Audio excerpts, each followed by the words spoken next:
Hey, it's Michael Saul, also known as Tiny, and this is the market video for the week of June 9th, 2014. So, the story of last week, as far as I'm concerned, is the Russell finally showing that it is still alive.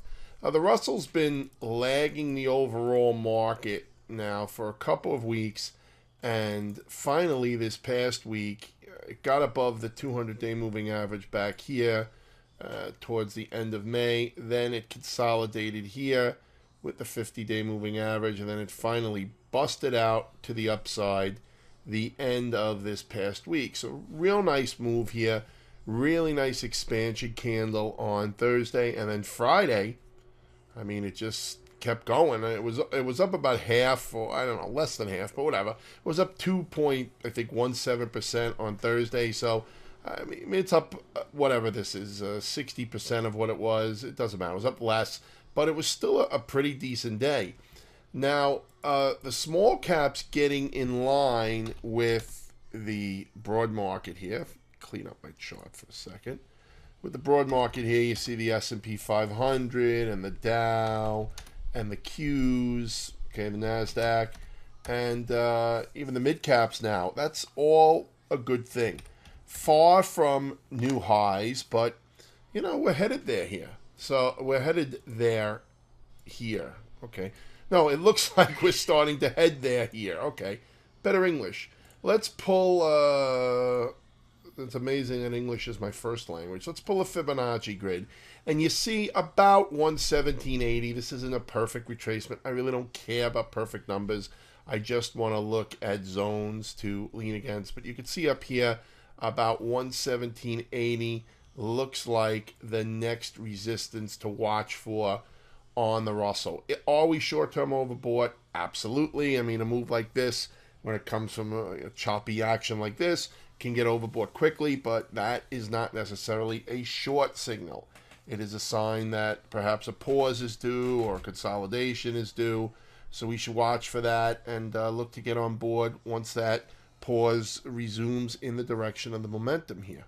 All right. Again, overbought. I mean, new highs always give us a place to be overbought. Always says, okay, hey, you know what? This is a place where anybody who was long up to this point is now profitable. So it's always a place for potential profit taking.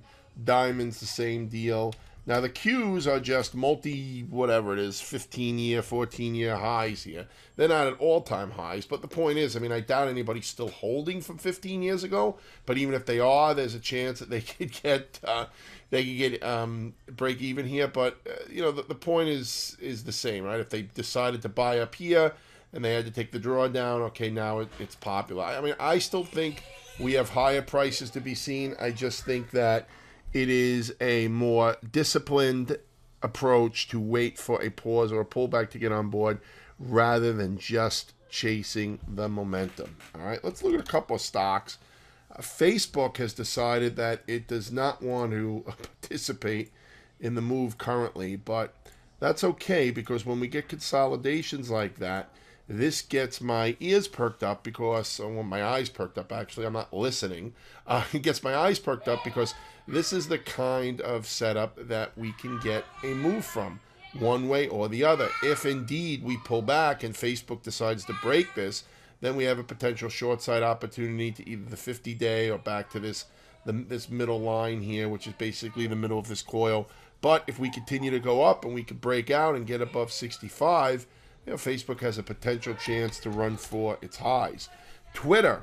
Now, Twitter has been beaten up, and there's a lot of negative sentiment on Twitter. So, to me, that's when I start paying attention. I'm not saying this is a great long here, or this is the stock of the year, or any stock of the rest of the year, obviously, or any obnoxious stuff like that.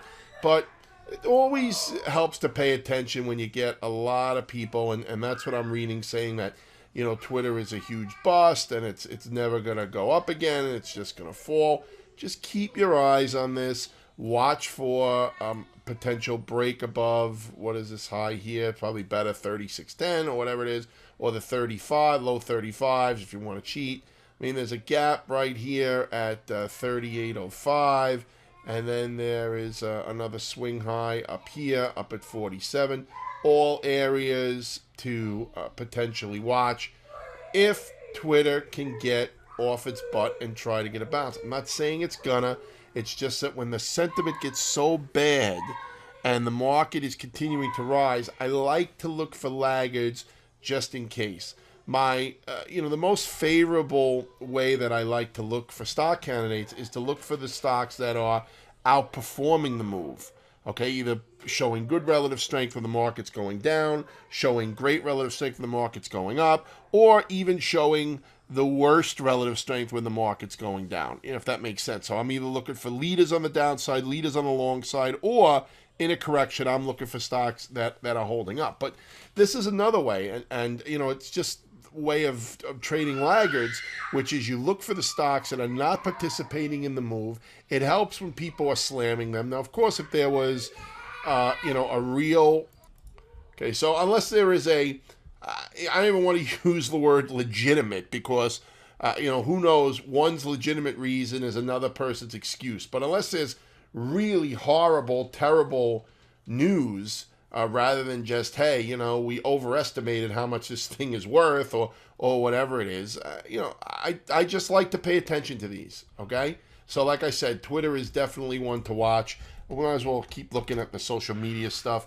LinkedIn is also lagging. I mean, it could be that the bloom has just come off the rose on these, although Twitter really never had a lot of bloom except for the initial push up off the IPO. But LinkedIn is another one. It's maybe trying to form a small bottom here. See if we could put in any any lines or something like this.